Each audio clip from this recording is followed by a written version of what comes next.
toujours sur les micros d'or à la Plagne, évidemment, de la neige qui tombe. J'ai le plaisir de recevoir pour Radio Sport Axel Alétru. Ça va, Axel? Super, ravi d'être là. La neige tombe, le ski est super. À l'occasion de ces micros d'or, c'était premier micro d'or. Premier micro d'or. Et ce matin, tu as fait du ski. Et puis là, tu vas repartir. Une petite pause et tu vas repartir. Petite pause syndicale. Et puis on a bien mangé. Et puis on va refaire du handi-ski. Alors pour ceux qui connaissent pas, moi je fais du handi-ski. Donc c'est du ski assis. Parce que je suis en fauteuil roulant. Avec 2 bâtons sur chaque main qui me permettent de stabiliser. Et c'est très fun, il y a un amortisseur qui permet d'amortir aussi les chocs. Donc voilà, je profite beaucoup et il y a beaucoup de neige, donc la poudreuse ça aide quand on est en ski, donc génial. Et j'ai fait un très bon temps sur le slalom. T'as battu Croison, il paraît. Non, je sais pas, on lui demande. Si, j'ai battu, parce que je pense que j'ai dû faire dans les 5 avec les valides. Tu les as tous battus. Alors tu es là pour nous présenter ton livre et toujours rebondir. Ce livre qui te tenait à cœur évidemment, reprend toute ton histoire sportive de haut niveau. Tu faisais de la moto, un accident et tout s'écroule, ou presque. C'est ça, et dans ce livre, au-delà de mon accident, au-delà des défis que j'ai pu remporter avec le Dakar derrière, la natation et le Touquet, je vais vraiment en profondeur sur ce qui m'est arrivé en donnant des conseils aux gens.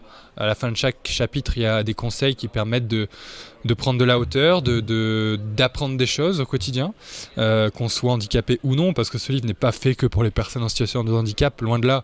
Ça peut être pour des personnes qui sont en dépression, des personnes qui ont perdu leur job, il y a des personnes qui veulent aller plus loin dans leurs défis, dans leurs objectifs. Donc voilà, c'est vraiment, c'était mon envie. Avec Peggy Olmy, on a coécrit ce livre. Et on a de très bons retours, vraiment c'est quelque chose qui se lit facilement. J'ai voulu aussi parler des choses qu'on ne parle pas forcément habituellement, ma famille, mon entourage, les personnes qui m'ont supporté au quotidien, les soignants aussi, à qui je fais une dédicace. Les gens qui t'entourent et qui t'ont aidé. Qui m'ont aidé, exactement, c'est important. Et aussi la transmission que j'essaye de faire avec mes enfants, où les gens peuvent transposer ça avec l'éducation de leurs enfants, parce que j'ai beaucoup de choses l'éducation m'a beaucoup aidé dans ma reconstruction, parce que tout petit déjà mes parents me mettaient pas de limites, me faisaient croire que je pouvais réaliser mes rêves. Donc ça c'est important de pas briser les rêves des enfants, et c'est ce que j'explique dans ce bouquin. J'explique en fait on pourrait penser que tout s'arrête et non, c'est presque le contraire. Sur le livre, on voit échec, accident. Échec. Et si c'était la chance de la vie, voilà. Et tout est dit dans le titre. Un échec. Et toujours rebondir. Voilà, un échec, un accident de la vie. Est-ce que c'est pas la chance de notre vie ? J'ai voulu mettre cette phrase parce que quand on a un accident de vie, on a 2 choix. Le premier qui est abandonner, se dire que c'est fini, notre vie elle est foutue. Ou prendre l'autre choix et se dire que c'est une nouvelle chance, un nouveau départ. Et de pouvoir réaliser des défis, se reconstruire, de pouvoir lancer une entreprise par exemple. J'en sais rien, tout est possible. Rien normalement dans ce que tu dis ne doit nous arrêter, que ça soit en sport, que ça soit dans la vie professionnelle. En gros, tu repars de zéro. Il y en a qui restent à zéro. Malheureusement. En gros, et ça se comprend. Tu le dis, oui, ça peut se comprendre. Mais tu dis dans ce livre, on peut repartir de zéro et on peut y arriver. On peut repartir de zéro, on peut se reconstruire professionnellement, personnellement. Un accident, voilà, c'est quelque chose qui arrive à tout le monde. La vie est faite de belles et mauvaises surprises, donc c'est important au moment où ça arrive, savoir prendre les rênes et derrière rebondir sur des projets avec sa famille, ses amis. Oui, et ce que tu disais, c'est que grâce à ce livre, tu veux donner l'espoir, tu veux donner l'envie, tu veux accompagner des gens qui seraient dans la même situation que la tienne et qui ont... Toi, tu as été aidé par ton entourage proche, etc.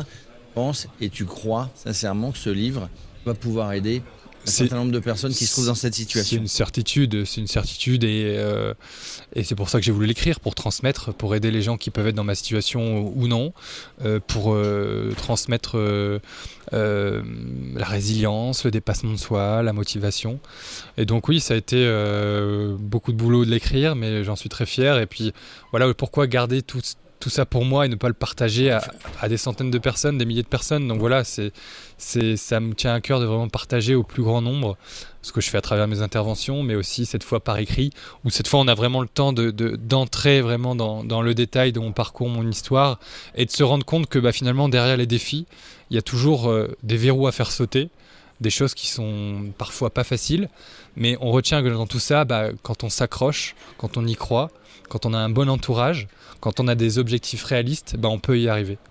Alors, tu as dit un mot tout à l'heure qui est important dans la vie, dans le sport, le partage. J'ai souvenir, on t'avait reçu sur Radio Sport sur la dernière étape du Tour de France cette année, qui était Monaco-Nice, une étape courte qui était un contre-la-montre pour les coureurs du Tour. 37 km. Mais le partage, parce que toi, tu as fait cette étape sur du vélo, c'est un de tes sports préférés, même si tu pratiques beaucoup d'autres sports, mais tu as partagé ça avec un autre athlète. En tandem. Un autre athlète en tandem. Et vous avez fait cette route du col d'Aise, etc. pour arriver sur Nice. Qui était assez avant les coureurs, évidemment. Incroyable, ouais. Amaury Sport Organisation, ASO, que je connais bien du Dakar, nous ont appelés pour monter un projet pour ouvrir les Jeux Olympiques et Paralympiques de Paris 2024. Et donc l'idée, c'était de pouvoir faire la dernière étape du Monaco-Nice, le contre-la-montre, devant le premier coureur valide, en tandem, avec 2 handicaps différents. Donc Aurélien Vauquelin, qui était mon binôme, était malvoyant. Donc lui était mes jambes, moi j'étais son guide, son pilote, parce que évidemment j'ai pas autant de force que lui avec mon handicap. J'ai perdu 80% des muscles des jambes. Mais ensemble, avec 2 handicaps différents, on a démontré qu'on pouvait aller très loin. Et on a pu faire ces 37 km avec le col d'Aise notamment aussi, qui était assez costaud. Et pouvoir profiter devant ces centaines de milliers de personnes qui étaient au bord de la piste, parce qu'on était vraiment juste avant le premier coureur. C'est quelque chose pour énorme. les coureurs du Tour. On ne l'imagine pas, mais tu as pu le voir, mais on ne se rend pas compte de toute cette foule. Sur la promenade des Anglais, il y avait des centaines de milliers de personnes, c'était incroyable. C'est grisant, Donc pouvoir vivre ce moment, ça a été une super expérience, et pouvoir ouvrir surtout les Jeux Olympiques et Paralympiques. Et du coup, juste pour terminer, tu nous parles de ce projet qui a été initié avec ASO, que tu connais bien. D'autres projets dans la tête ? Oui, toujours à vélo. J'ai envie de faire le Paris-Roubaix, cette fois pas en tandem mais seul. Le Je Peux 2025, où j'emmène avec moi un collectif de 100 personnes, avec des coureurs de toutes sortes de profils, des sportifs, des non-sportifs, des personnes qui n'ont jamais fait de vélo.